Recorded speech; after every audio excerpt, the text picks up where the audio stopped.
is a moment when you walk far enough into an old forest when the sounds change.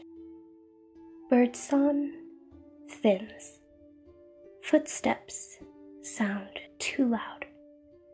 The air feels heavier, as though it remembers things you do not.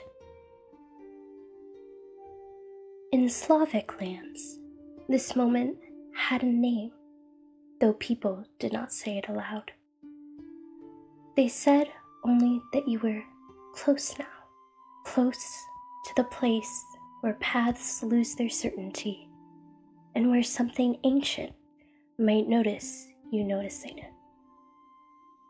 That something had many names, but one endured longer than the others.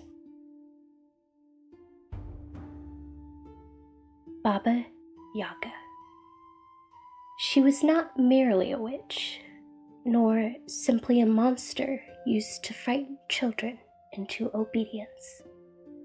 She was older than moral lessons, and far more dangerous than a bedtime story. Baba Yaga belonged to the forest itself, to hunger, to survival, to transformation. And she did not care whether you believed in her. In the stories whispered from hearth to hearth, Baba Yaga never settles into a single shape. In one tale, she is a nightmare given bones and breath, a ferocious crone with iron teeth who hunts children, roasts them, and devours them without remorse. In another, she is stern but fair, a strange old woman who offers guidance to the lost and gifts to the worthy. These are not contradictions. They are warnings. Baba Yaga helps those who understand the rules of the forest, rules older than law, older than kings. She destroys those who assume kindness is owed to them. To meet Baba Yaga is not to face good or evil. It is to face consequence. Her name itself carries age and unease. Across Slavic languages, Baba refers to an old woman, a grandmother, sometimes affectionately, sometimes with scorn. It is a word that acknowledges age and survival, a woman who has outlived expectation. Yaga is more elusive. Scholars have chased its meaning through centuries of language, finding echoes of words associated with fear, illness, rage, serpents, and pain. In some tongues, its relatives mean witch. In others, they mean disease or shudder. Even beyond Slavic lands, similar sounds appear in words tied to suffering and dread. Her name, taken whole, does not describe her personality. It describes how people feel when she is near. When Baba Yaga appears, she is rarely described gently. Her nose is long enough to brush the ceiling beams of her hut. Her limbs are thin and unnatural, one leg sometimes said to be bone. Her teeth are iron. Her body seems to stretch and fold in ways that do not obey ordinary proportions. She smells strangers before she sees them. In many tales, she announces their arrival not by sight, but by scent, remarking that she can smell the living, the human, the Russian presence in her domain. This is not poetic flourish. It marks her as something that does not fully belong to the world of the living. When she lies down, she fills the space unnaturally, spanning corners of the hut like a creature too large for its skin. She is grotesque because she is not meant to be comforting. Deep in the forest, beyond ordinary geography, stands her dwelling. A hut balanced on enormous chicken legs.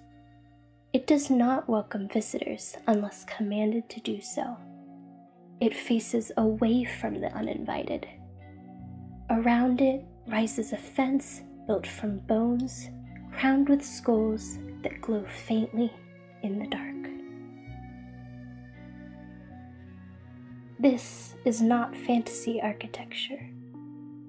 It echoes ancient burial practices, raised structures for the dead, houses of bone, liminal spaces meant to separate worlds.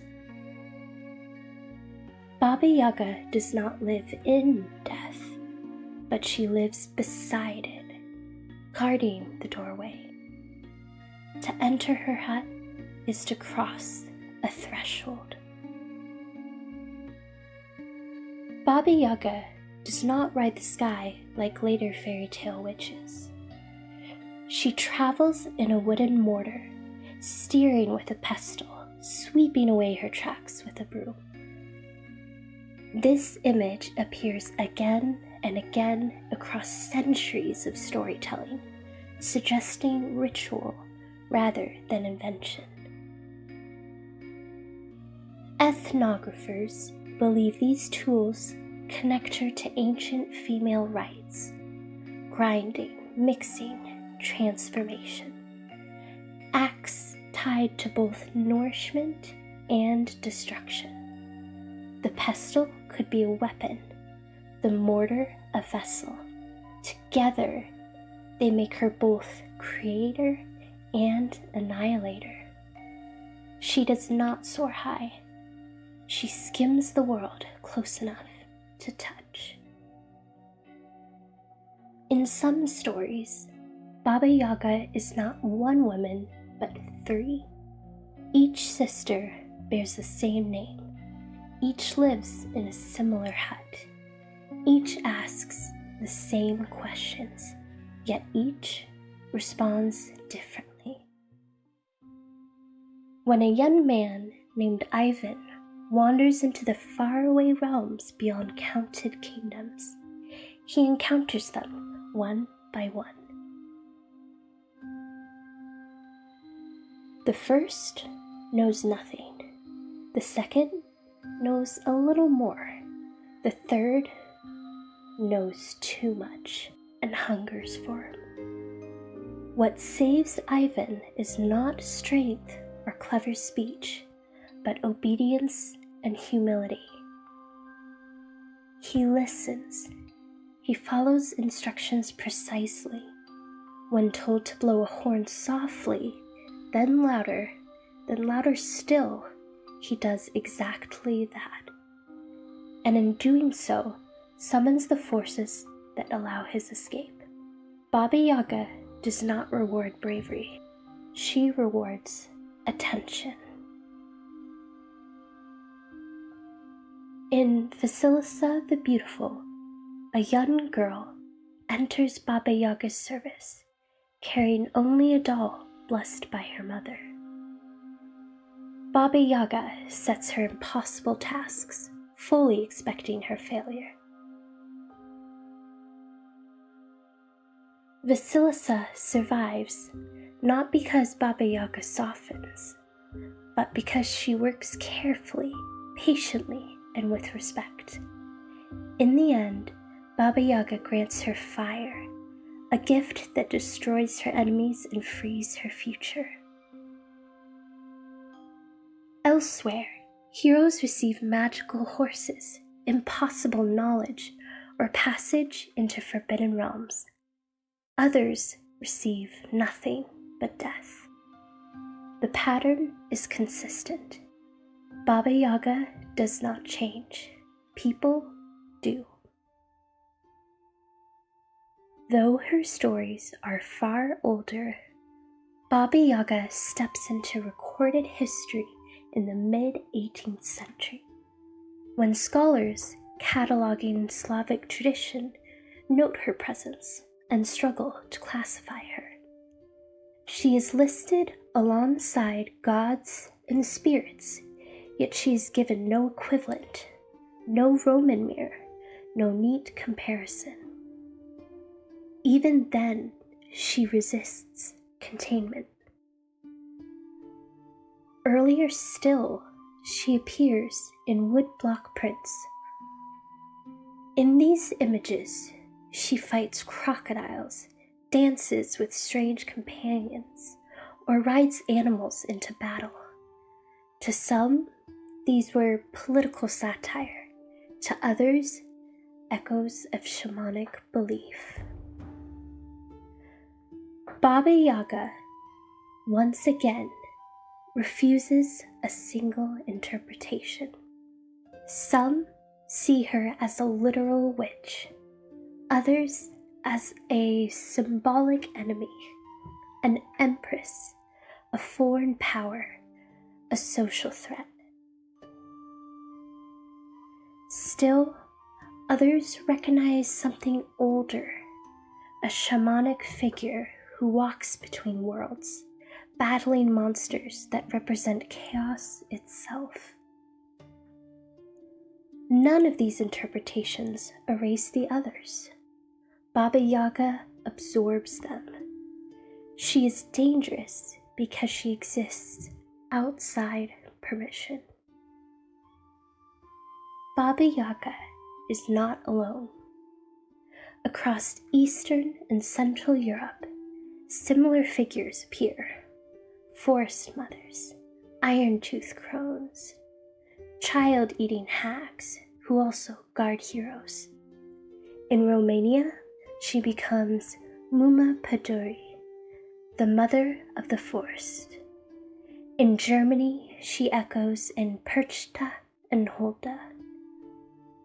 In the Alps, in Scandinavia, in the Slavic West, the same shadow appears with different names.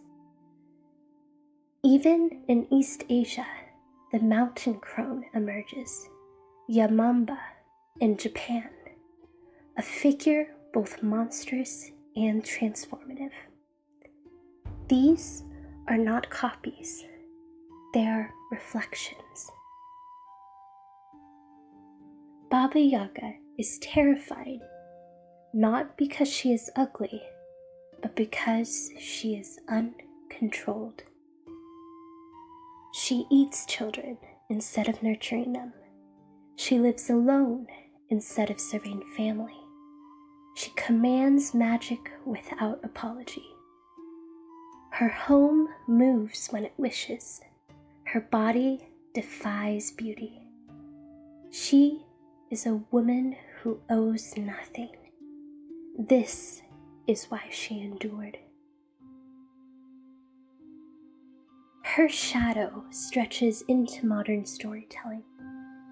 She becomes a name whispered by criminals, a symbol of inevitability and fear.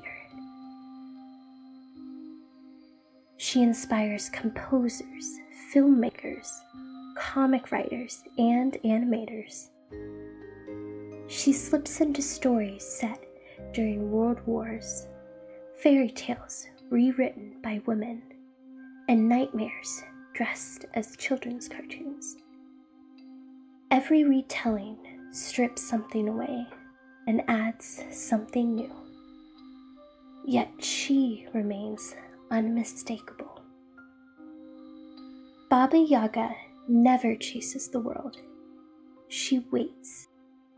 She waits at the edge of certainty, where comfort fails and rules dissolve. She waits for those who wander too far or just far enough.